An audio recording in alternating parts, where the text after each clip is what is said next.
we've now learned through the inquiry that this story was absolutely true and all our messages had been deleted from her end, at least.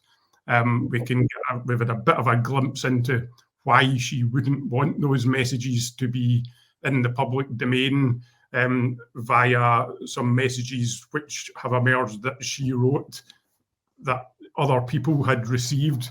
For example, in evidence today where she's a sort of expletive-ridden message where she's calling Boris Johnson a clown.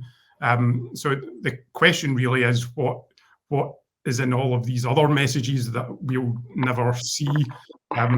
Reason Nicola, one of the big things that Nicola Sturgeon has, if anything that you could call a legacy, is probably the perception in Scotland that she handled the pandemic very well.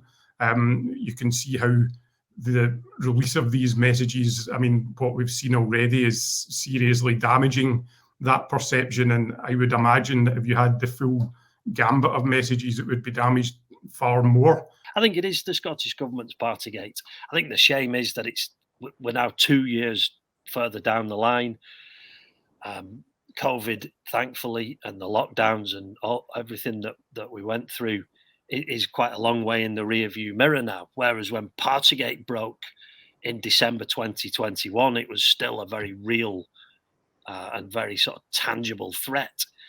And don't get me wrong, I'm not trying to diminish COVID. It was a terrible pandemic, and lots of people suffered greatly. It was a horrible disease. I have friends and family members who suffered a great deal.